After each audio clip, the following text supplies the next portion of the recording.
Our first panel today is Robots for Manufacturing with Polaris.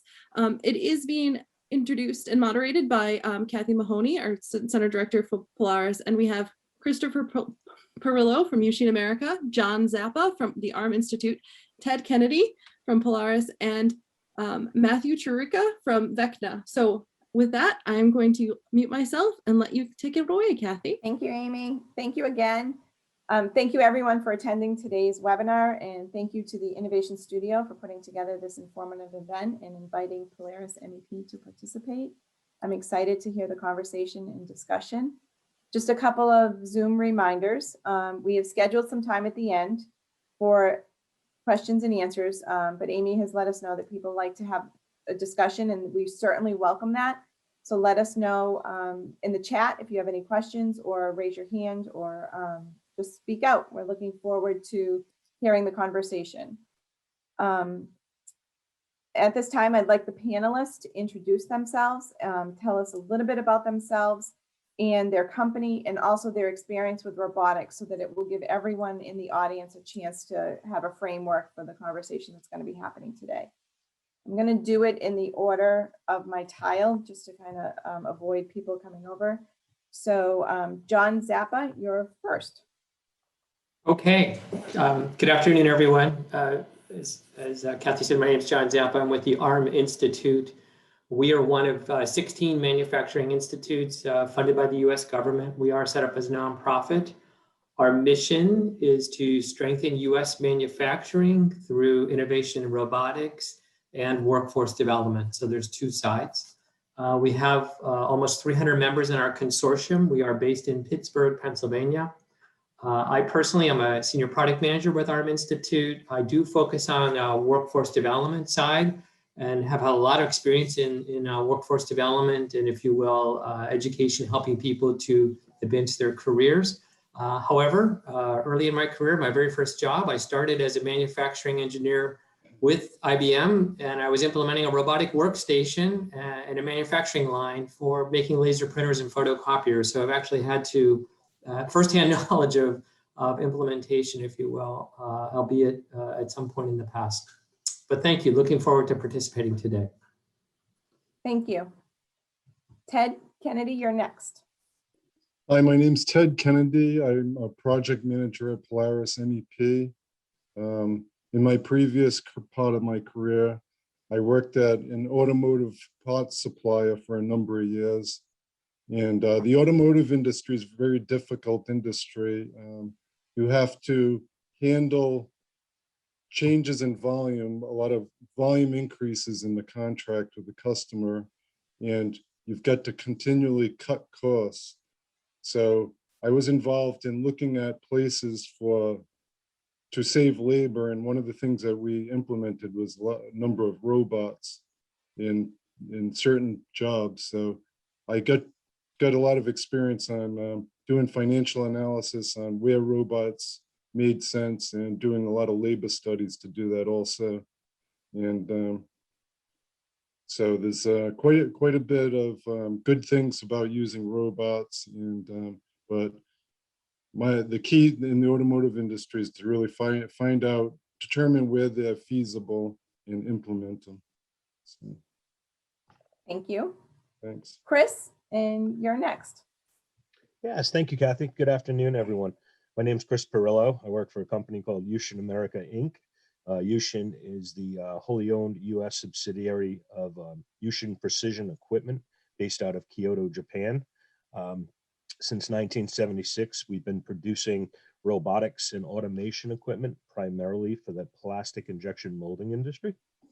Our industry subsectors there are, as you would guess, automotive, medical devices, consumer products and packaging, just about anything, in our lives we interact with on a daily basis that's made of plastics probably comes out of an injection mold. The national sales manager for them. I've been with Usheen for 30 years now. After graduating from the New England Institute of Technology with an electronics degree, I started out with the company at a technician level, and worked my way through various technical roles throughout the company, and now running the sales team. So look forward to the conversation. Thank you. Thank you, Chris. And Matthew? Hey everyone, I'm Matthew Charuka. I'm the Director of Business Development and Strategy at Vecna Robotics. I'm just going to play this video in the background for you guys while I'm talking here, but Vecna Robotics is a startup near Boston that specializes in autonomous forklifts and other material handling mobile robots. I've been working in the automation space for about 7-8 years now.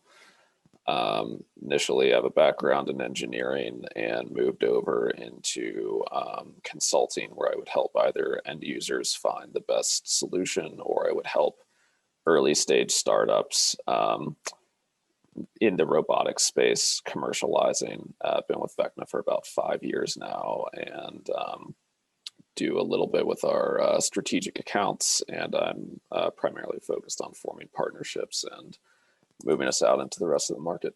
But yeah, looking forward to the conversation as well. Thank you. Thank you.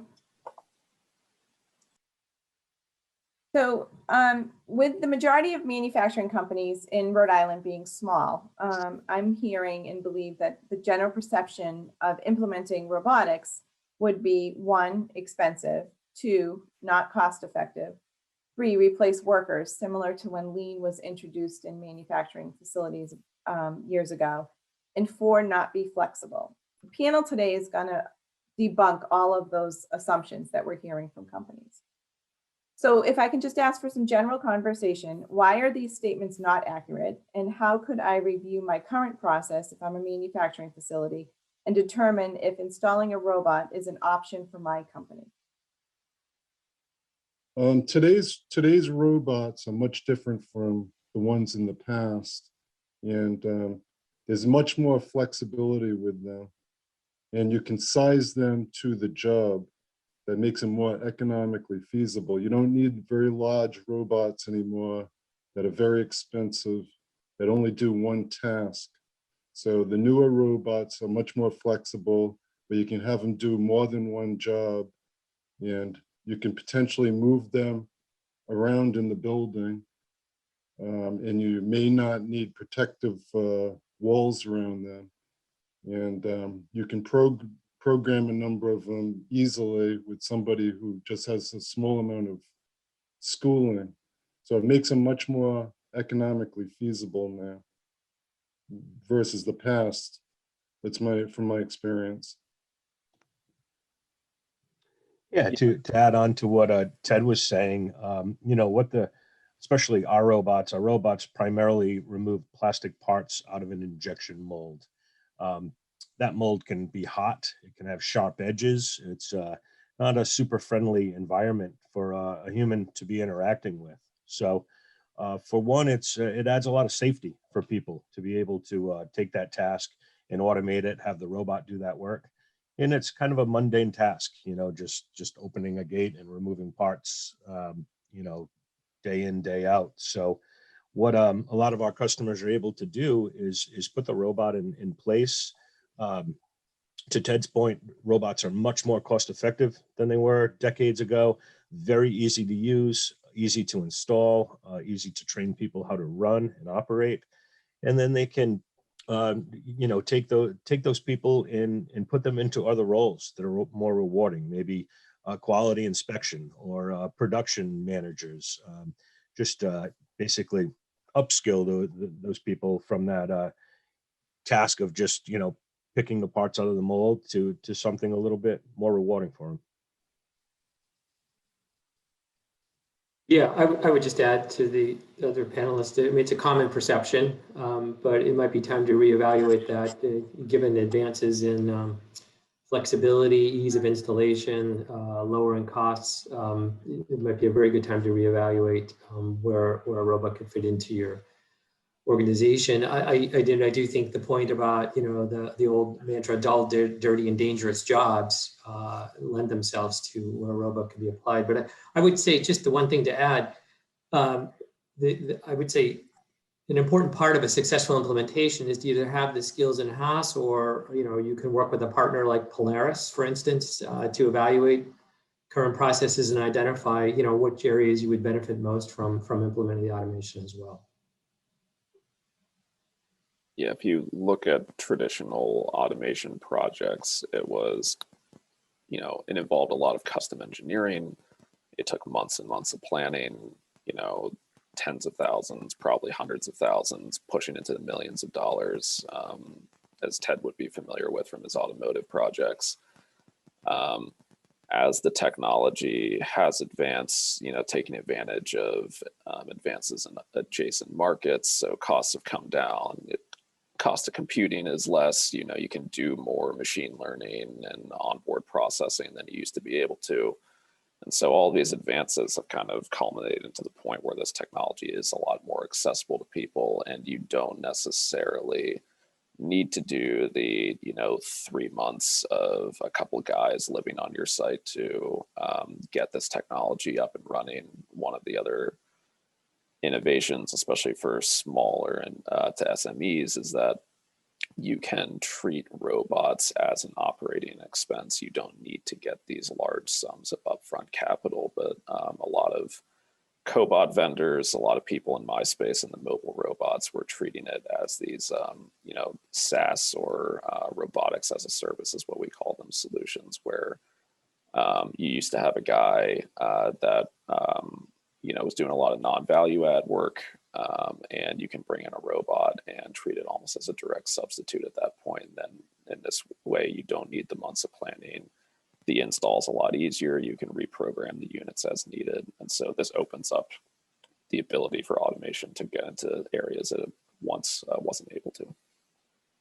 So we have a couple questions in the chat that I'll ask now. One question is, where does the power come from, batteries or heavy? The robots I've seen all have to have, they do not run on batteries. They have to be plugged in, have a power supply. And in our case, we just use forklift batteries. So ours are pretty heavy. There are a lot of smaller robots out there in the world where you can hot swap a battery and, you know, it only weighs 10, 20 pounds. And so it varies quite a bit. New power technologies are coming on all the time, and I think that's going to open up the market as well. But yeah, it really depends what level you're going to. If you're going to have a big robot arm, or a machine, then you've got to plug that in. If it's going to be a mobile agent, then that can be battery powered, and that can be a little easier. Yeah, same with Yushin. The majority of our robots are hardwired in. They range from 110 volts to 208. We do have one Cobot in our offering that is on a mobile stand that also plugs into a 110 supply, but it has an onboard battery backup. So as you're moving it from one application to the other, the battery maintains the robot's position. So it doesn't have to be retaught or trained. The other question is there a formula to use to calculate an ROI versus human man hours for the purchase of the robot? Yeah, the calculation we use is purely on man hours. You know, when looking at an injection molding machine run, it's going to be how long, how many hours is that machine going to be running, how many shifts per day, and then you can come up with an hourly rate. So you basically take the cost of purchase or ownership of that robot and break it down. And usually an ROI is achievable in anywhere from 6 months to a year on a basic pick and place application. Yeah, what I ran across in my previous employment was there are jobs that do not run 12 hours a day. They only run maybe 4 or 5 hours a day. And that's where, to get a return on investment on a robot, on a job like that, you have to have the robot do other jobs, because the robot has to be running. Usually these robots have to be running, like even the small ones, 7, 8 hours a day to get the return on investment. So you got to try to find other places in the business that they can be used. And that's why the cobots are very flexible and economic to small companies. They could be moved around, as Chris said, to different jobs. You move it on a mobile stand to a different job, bolt it in the floor or attach it to the workstation, and you can put a different gripper on it potentially, and run the new program that you already set up, and it does another job for 3 hours a day. And they become very economically feasible doing that to small companies.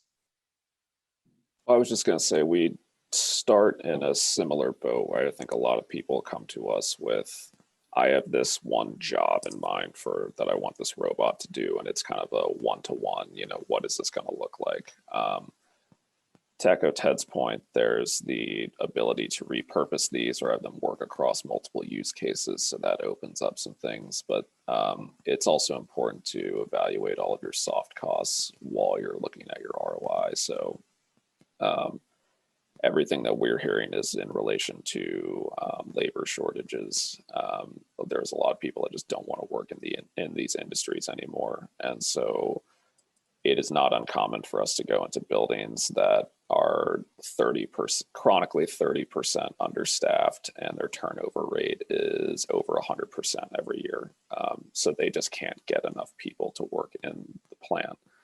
And therefore, this is where the robots can be a supplemental workforce to help your highest skilled employees combat needing to bring in temp labor all the time, combat all those training and turnover costs and everything else, and then kind of stabilize your workforce and allow your high skilled employees to focus on what they're good at instead of all of the other small non-value add tasks that can be automated.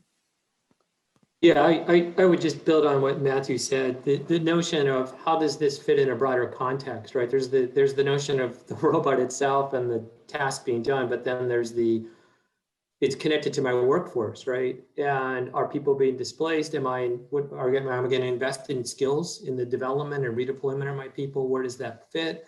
Given a very large skills shortage that's just been alluded to, you want to keep that in mind as you're thinking about how does this robot fit into the broader story of how I'm managing my workforce as well.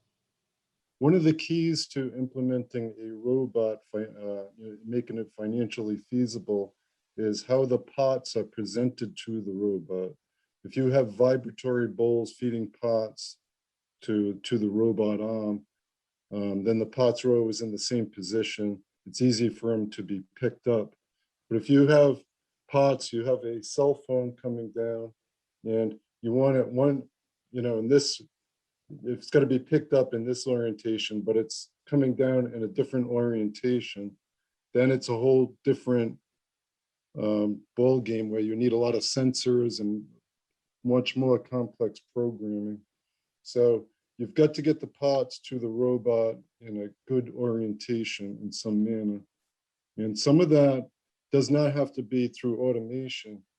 You can have employees work with the robot, team up with the robot, and put pots in like a tray in certain positions, and then they feed that tray to the robot. Then the robot picks the pots out of the tray and does the assembly operation. So you could do it manually too. You don't have to spend a lot of money on feeding mechanisms. So it depends upon the financial analysis, but that's one thing that would be looked at when you analyze the feasibility of a robot. So I'm hearing a couple of different versions of a robot being implemented into a manufacturing process. One is it's what's been referred to as a cobot, where it's working with a worker. And then the other is complete automation. Can you talk about the difference between a cobot and complete automation? And even with complete automation, there has to be some kind of computerizing of the robot to do the task at hand. What type of training is involved for either or, the cobot or the complete automation? So I've seen this a lot, and I think that dichotomy of I can either do kind of this lightweight automation or I have to go full bore. I think that's a little bit of like skewing the situation of you have different levels of automation. There's a very lightweight plug and play Cobot style automation. That's one where it barely takes up any infrastructure at all.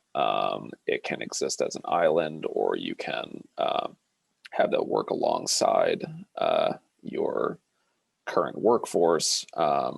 And you kind of build your way up from there of, you know, there's kind of medium level automation where maybe you've got a couple different systems and you can feed those into each other. You can tie things together either via, you know, conveyor belts or using like other robots to move things from A to B. And then you start to move more and more into the point where it's like, yeah, I've got to build an entirely new building and start from the ground up and have this thing be like 99% lights out automation. And I've got a skeleton crew running it.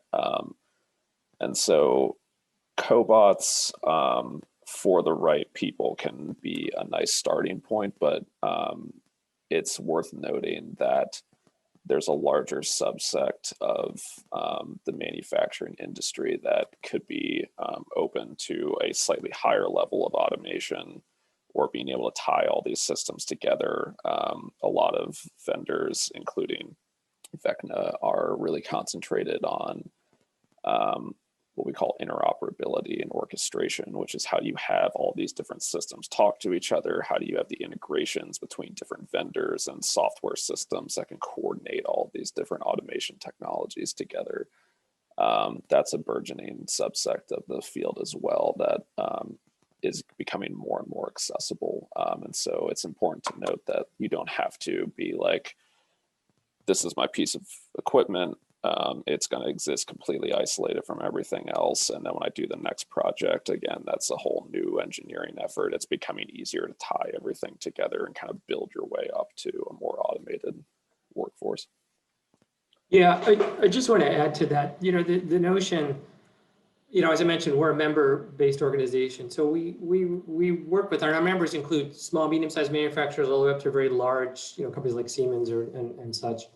And you know, there's a there's a perception out there, or that we you know, working with our members, we recognize the need to kind of try to help standardize around the training. And if you will, came up with a model that I want to just share that I think fits in very nicely with the notion of the question. I don't know if you can all see my screen. But there's exactly what Matthew was getting at. When working with our members, we recognize there's three different kind of career paths we looked at. The idea of a robotics technician, which is really focused on the specific equipment, the machine that we're talking about. And there's some basic foundational skills that our members came up with and said, we really feel that folks need to know these to say they have the right skills. Then there's the, how does a robotics specialist, how might this work with a smaller operation where we're integrating with other robots, and ultimately robotics integrator where it's fitting into a complete automated system, right? And the skill sets, you know, increase. But these are three career paths that we've identified, technician, specialist, integrator, and as an organization trying to bring some standardization around it. The members also told us we feel there's some very core soft skills that are necessary as well. So we got the hard skills here based on the type of implementation you're doing and the type of automation you really need, and then a set of soft skills that go with it. So we see it as kind of a twofold thing, and in terms of complementary as well as trying to provide some, you know, create some standardization around the roles and career pathways that are really emerging in the implementation of robotics. Thanks, John. That's a great infographic there. And when we're consulting with potential clients, we take a look at the overall process or the end result that they want to achieve, and we try to look at things in phases. We put ourselves into the cell and we look one application upstream, one application downstream, and break the entire process down to segments. And we'll explain to the client, you know, we'll look for the low-hanging fruit. There's certain aspects of that cell that can be done very cost effectively with a great ROI and minimal risk. On the other end of the spectrum, these very large full-blown projects, they require the customer to have a greater expertise. You know, going up the graphic that John had there, to have those core competencies in-house, because if you don't have that, your integrator is going to be able to come in, get the cell up and running, and everything's going to be great. But then when they leave, And the first time some problems, come about, it's going to be tough for the customer to keep those cells up and running. So we tried to bring them with their skill level currently in-house and get them on the right track, maybe starting off with some simple applications that they can build upon and grow those phases. And the other thing, we spoke a little bit about cobots and the fact that it's a very light investment to get into them. The problem we're seeing in the industry is people think a cobot can do anything. They'll go out for a quote and get a $250,000 quote on an automation project. And then they'll say, well, I could do this with this $20,000 cobot. And in most cases, it's just not the case. Cobots are very limited because they are what they are. They're designed with speed and force sensing. So they run at low speeds, so they don't have to be protected by safeguarding. So if they do come in contact with a human, they don't hurt the person. So there are limitations in what the applications of the cobot can be set forth, and there are the reasons why you would go with a very high speed, super accurate industrial robot. But with that comes the safety guarding and the core competency within the organization to keep those cells up and running. So Chris, what would be a situation, an example of when you would use a full automation robot versus a cobot? Well, anytime that it's a heavy payload, you have to move a lot of weight or speed. If you have to do a lot of tasks very quickly, there's high-speed Scarra robots or spider robots available on the market right now that are much better suited for those types of applications. Cobots are very good if it's a singular type of product, a very basic assembly, maybe some bin picking, pick and place applications. There's been some really good innovations in the world of vision, where robots are now using cameras to be able to do 3D bin picking and pick random parts off a conveyor belt, to eliminate the problem that Ted spoke of, where parts generally need to be fixtured or nested in order for a robot to find them and work with them. But these innovations with the vision are really helping along the path where the camera will take a picture, see what the orientation of that part is, and then feed the coordinates directly to the robot and tell it how to pick up that part. Yeah, Kathie, just to add to Chris's point, I think the most important thing is to define the task first and then select the robotic solution that best fulfills it, not the other way around, if you will. Okay, so I'm a small manufacturer, hypothetical situation here. I'm a small manufacturer. I'm having difficulty finding workers. We've heard several people have mentioned it on this panel. There's a workforce shortage. I look at my process at my facility. What would I be looking for to consider, the benefit of it? We've talked about the ROI piece of it, but John, to your point, if you find the process first, what would be the type of process that I would look for to implement a robot, and what would be some of the you guys have mentioned soft skills, soft benefits too. What would be the overall picture that I would need to consider to put a robot into place? So it starts with taking an audit of your processes and figuring out where you're either spending the majority of your resources or looking for, following lean principles of where you can cut waste and, eliminate the non-value add. And so I think that's going to be different for each company, to be honest. For us specifically, we focus, we're in the mobility space. So we do things like transferring parts between manufacturing processes. We take parts from the end of an assembly line and get them prepped for shipping, or we have robots that go in and do replenishment. So we go into a storage area or a marketplace, and we get loaded up, and then we bring parts to workers so that they can keep focusing on their skills. And so it's same thing with like in the supply chain as it is with warehousing. You've got to look at where the majority of your labor is going or where there's an opportunity to cut some waste. And then from there, you start looking for solution providers that can fit the bill. Yeah, I always look at the labor content of the existing operation, the output speed needed, the weight of the parts that are being handled, and then you can get an idea of what type of robot could be used in the job, and the feasibility of it, and that's the one of the ideal places to use robots is manning a machine. If you have a person standing on a machine, putting parts in the machine, activating the machine, and taking the parts out, while the machine's running, the person's standing there watching the machine idle, that's an ideal place for a robot.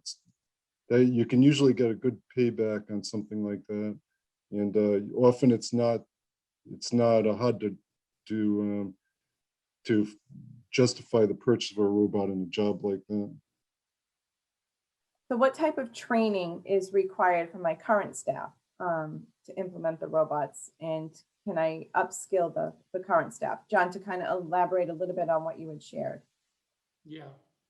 Well, I would just say, situation varies, but as I mentioned, we created that model for competencies, and again, working with members, the next step was, okay, well, how do you connect us with training?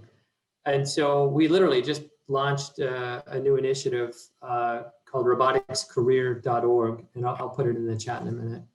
But it's the idea to connect people with education programs to develop those skills. It's a searchable database of over 10,000, almost 10,000 robotics related education programs in the US. Each program that's in there is mapped to those competencies, so you can search by what skill sets do I need to develop.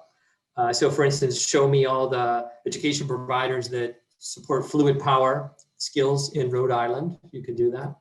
And we're in the process of reviewing and endorsing those programs. So if you can indulge me for a minute, using our own tool, I ran a search in Rhode Island. Right? I found 75 programs in the state that provide skills, robotic skills that are, to help train some of those competencies I talked about. And they include programs offering degrees, certificate programs, career technical education pathways, and they include providers like you would expect, like the New England Institute of Technology, University of Rhode Island, and Brown. But there's other providers like the Community College of Rhode Island, Roger Williams University, Johnson & Wales, even locally, Cumberland High School offers a career technical education pathway in robotics. So it's very interesting, the whole, if you will, spectrum of what's available on the education and training side that's emerged in parallel as robotics has grown and the implementation of robotics in manufacturing has grown. The ecosystem on the education side is growing as well. And so, we thought it was a nice way to help start to provide some connection. How do I get access to some of those programs? So I'll put the link in the chat, but that's one way we're trying to help address that. Ushion's taken it upon themselves. We've created an online portal called Ushion University, and we've built out some training videos that a new operator or for a refresher training, an individual can be set up in a conference room or at home and go through the training videos. And then we've set up some exams, tests for certification basis. So after the operator or the individual is comfortable enough, they can go ahead and take that test, and the results are forwarded to an administrator, which might be an HR manager or a product manager. And that person can identify the skill set, how their operators are doing with the training, maybe use it for merit rewards or advancements within the company. And it also gives them a certification. So it makes sure that the employer is training, giving the skill set to the operators as needed. And it certainly protects their investment, as they have people that are properly trained to operate the equipment. Chris, we'd love to get those programs in the database, so maybe you and I should talk offline. Sure thing.